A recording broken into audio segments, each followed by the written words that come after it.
ಚಿಲಿಂಬಿದ ಶಿರಡಿ ಸಾಯಿಬಾಬಾ ಮಂದಿರಡು ಸಾಯಿಬಾಬೇರ್ನ ಸಮಾಧಿ ಶತಾಬ್ದಿದ ಮುಗಿತಲಲೆಕ್ಕೊಡು ಸಭಾ ಕಾರ್ಯಕ್ರಮ ನಡಪಾದಿತ್ತೇರು ಸ್ವಾಮಿ ಜಿತಕಾಮಾನಂದಜಿ ಉದೀಪನ ಮಲ್ತಿನ ದೇಸಡು ಶಿರಡಿ ಸಾಯಿಬಾಬಾ ಸಂಸ್ಥಾನ ಟ್ರಸ್ಟ್ದ ಬಿಪಿನ್ ದಾದ ಶಂಕರ್ ರಾವ್ ಕೋಲ್ಪೆ ಮಲ್ಲಬಿನ್ನೆರಾದಿತ್ತೆ ಶಿರಡಿ ಸಾಯಿಬಾಬೇರು ಸಮಾಧಿಯಾದ 100 ವರ್ಷದಿಂಜಿನ ಲೆಕ್ಕೊಡು ಸಮಾಧಿ ಶತಾಬ್ದಿ ಆಚರಣೆ ನಡಪಾದು ಗುರುವಾರ ಉರ್ವ ಚಿಲಿಂಬಿದ ಶಿರಡಿ ಸಾಯಿಬಾಬಾ ಮಂದಿರಡು ಐತ ಮುಗಿತಲ ಕಾರ್ಯಕ್ರಮ ಆಚರಣೆಯಾದಿತ್ತು ಆ ಲೆಕ್ಕೊಡು ಸಭಾ ಕಾರ್ಯಕ್ರಮವನ್ನು ದಿದ್ದಿತ್ತು ಮಂಗಳದೇವಿ ರಾಮಕೃಷ್ಣ ಮಠದ ಶ್ರೀ ಸ್ವಾಮಿ ಜಿತಕಾಮಾನಂದಜಿ ಕಾರ್ಯಕ್ರಮವನ್ನು ಉದೀಪನ ಮಲ್ತಿರು ಊರ್ವ ಚಿಲಿಂಬಿ ಶಿರಡಿ ಸಾಯಿಬಾಬಾ ಮಂದಿರದ ಆಡಳಿತ ಮುಕ್ತೇಸರರು ವಿಶ್ವಾಸ್ ಕುಮಾರ್ ದಾಸ್ ಎದುಕೊಂದು ಸುರುತಾ ಪಾತೆರ ಪಂಡಿದೆ ಶ್ರೀ ಸ್ವಾಮಿ ಜಿತಕಾಮಾನಂದಜಿ ಆಶೀರ್ವಚನ ಕೊರಿಯರು ಭಗವಂತನ ಕಡೆಗೆ ಹೋಗುವ ಮಾಡ್ತಾ ಇರ್ತಕ್ಕಂಥದ್ದೇ ದೊಡ್ಡದೊಂದು ಪವಾಡ ಅಂತ ಹೇಳ್ಬೋದು. ನಾನು ಲಕ್ಷ ಅಂತ ನಾನು 2 ತಿಂಗಳು ಮೊದಲು ಶಿರಡಿಗೆ ಹೋಗಿದ್ದೆ.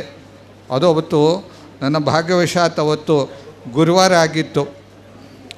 ಅಲ್ಲಿ ಬರ್ತಾ ಇರ್ತಕ್ಕಂಥ ಜನಸಮೂಹವನ್ನು ನೋಡಿ ನನಗೆ ಆಶ್ಚರ್ಯ ಆಯಿತು, ಒಂದು ಸಂತೋಷವೂ ಆಯಿತು. ಇದು ನಿಜವಾಗಲೂ ಸಹ ಒಂದು ಪವಾಡ ಅಂದರೆ ಈ ಪವಾಡ ಇದು ಅಂತ. ಜನರನ್ನು ಮನಸ್ಸನ್ನು ಭಗವಂತನ ಕಡೆ ಹೋಗುವಾಗೆ ಮಾಡುವುದು ಅಷ್ಟು ಸುಲಭ ಅಲ್ಲ.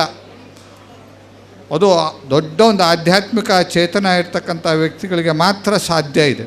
ಶಿರಡಿ ಸಾಯಿಬಾಬಾ ಸಂಸ್ಥಾನದ ಟ್ರಸ್ಟಿ ಬಿಪಿನ್ ದಾದ ಶಂಕರ್ ರಾವ್ ಕೋಲ್ಪೆ ಮಲ್ಲಬಿನ್ನೆರಾದಿತ್ತು ಕಾರ್ಯಕ್ರಮ ಉದ್ದೇಶಿಸಿದ ಪಾತಿರಿದೆ. बाबा का जो 100 घर में बाबा का पादुका लेके गए मैंगलोर में, और ये उसका कंक्लूजन सेरेमनी है. कंक्लूजन सेरेमनी के ये सब मैंगलोर के और उडुपी के सभी यहाँ पे भक्त आए हुए हैं. लेकिन आपको मालूम नहीं, जब पादुका आई उस वक्त भी हमारे विश्वनाथ अन्ना और लावण्य दीदी ने बहुत तकलीफ़ ली. उन्होंने बहुत कष्ट उठाया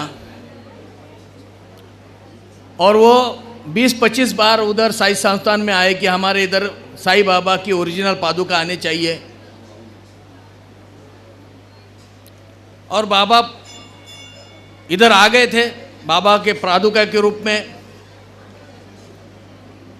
ಸಾಯಿರಾಧ ಗ್ರೂಪ್ಸ್ದ ಆಡಳಿತ ನಿರ್ದೇಶಕರು ಮನೋಹರ್ ಶೆಟ್ಟಿ, ಮಾಜಿ ಶಾಸಕರು JR ಲೋಬೋ, ನಗರಾಭಿವೃದ್ಧಿ ಪ್ರಾಧಿಕಾರದ ಗುರುಕಾರ್ಯರು ಸುರೇಶ್ ಬಲ್ಲಾಳ್, ಮಾಜಿ ಮೇಯರ್ ಶಶಿಧರ ಹೆಗ್ಡೆ, ಕನ್ನಡ ಸಾಹಿತ್ಯ ಪರಿಷತ್ ಜಿಲ್ಲಾ ಗುರುಕಾರ್ಯರು ಪ್ರದೀಪ್ ಕುಮಾರ್ ಕಲ್ಕೋರ, ಟೈಮ್ಸ್ ಆಫ್ ಇಂಡಿಯಾದ ಪ್ರಸರಣಾಧಿಕಾರಿ ಕದ್ರಿ ನವನೀತ ಶೆಟ್ಟಿ ಪಾಲ್ಗೊಂಡಿದ್ದರು.